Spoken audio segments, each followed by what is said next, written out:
Baik, kita lanjutkan ya melihat.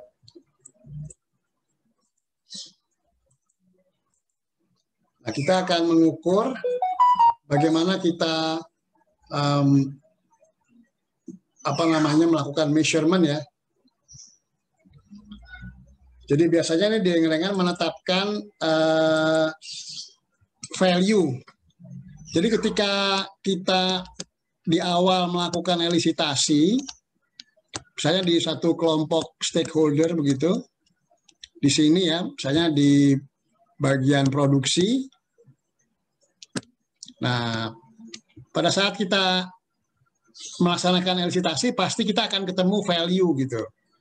Nilai yang diharapkan oleh stakeholder ya, kalau mereka menggunakan solusi tertentu. Jadi biasanya nanti value itu datangnya dari pencapaian KPI gitu ya, KPI atau Key Performance Indicator-nya. Nah, karena solusi itu secara real dalam bentuk software, maka ini harus dilakukan tes gitu ya, tes untuk memastikan bahwa software mampu memberikan value.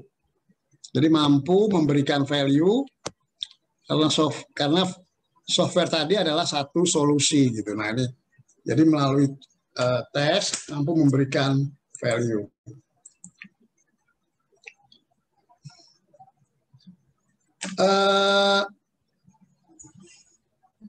Jadi sebetulnya kalau ditanyakan apakah keterlibatan BA masih ada setelah implementasi daripada solusi,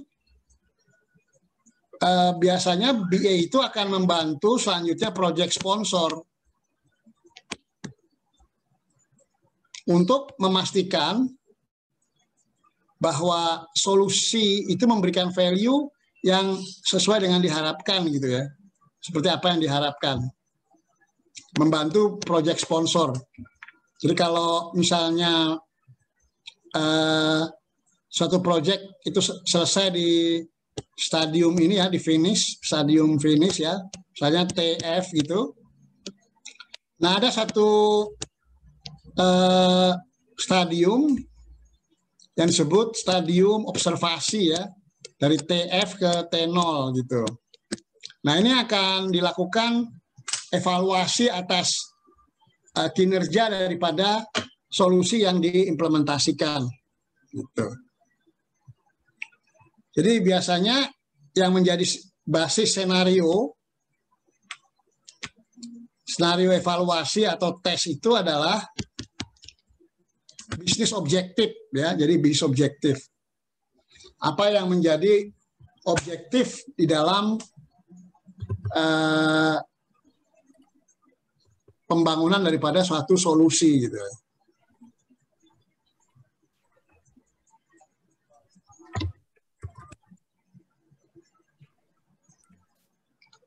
Kemudian selanjutnya adalah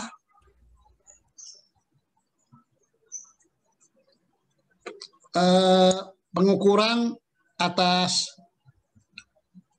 performance tadi. Kita harus tentukan apa parameternya gitu ya untuk performance. Jadi kalau ada satu business application,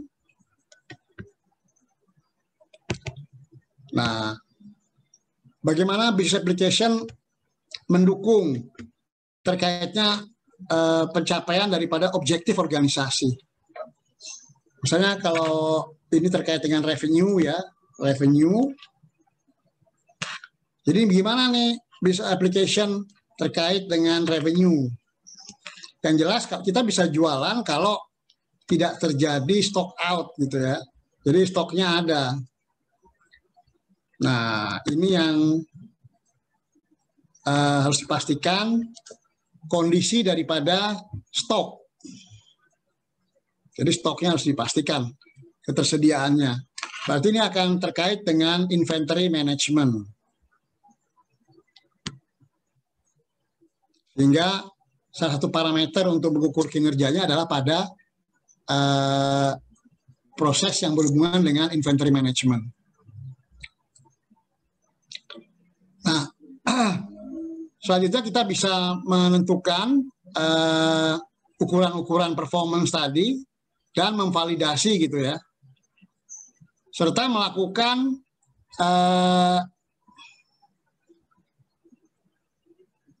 pengukuran gitu ya. Nah, pengukuran ini bisa dilakukan bersama-sama dengan yang namanya process owner. Jadi process owner dan BA setelah implementasi bisa bersama-sama mengukur kinerja daripada solusi terhadap proses yang ada di tempat stakeholder ya. Jadi stakeholder sebagai process owner.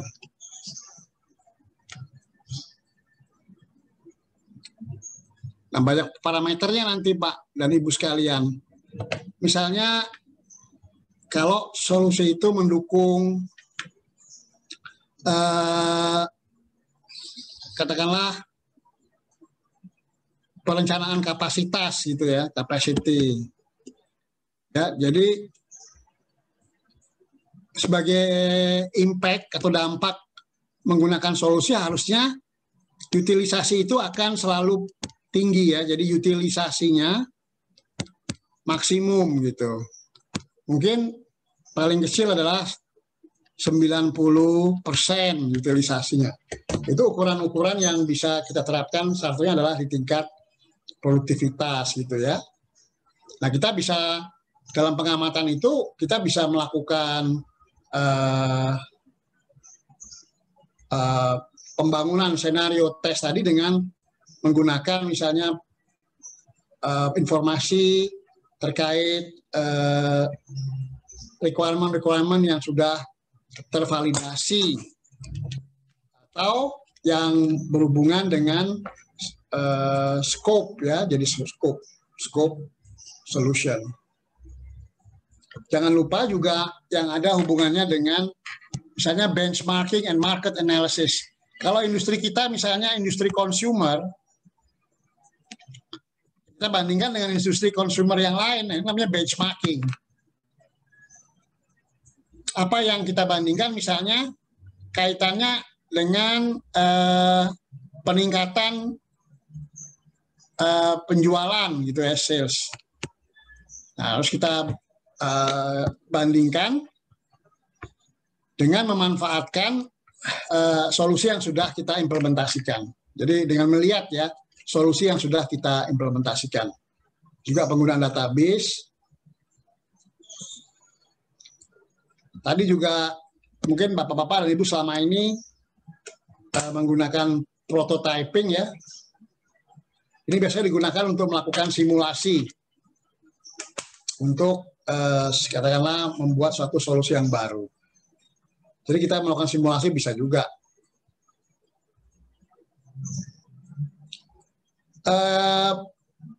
Banyak juga tools dan teknik yang bisa kita gunakan dalam rangka mengukur kinerja daripada suatu solusi. Sekarang pertanyaannya, kalau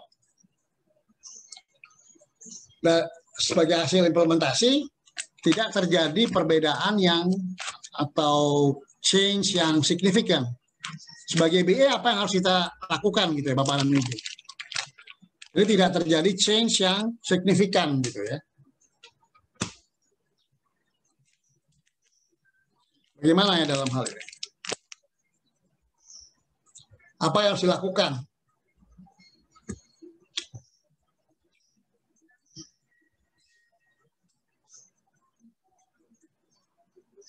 Bagaimana? Silakan. Kalau memang tidak ada perubahan yang signifikan dari implementasi ini gitu, permasalahannya ada di mana gitu kira-kira?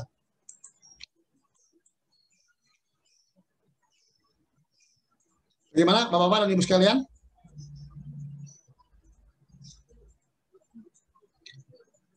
Pak itu? Jadi kesulitan Pak.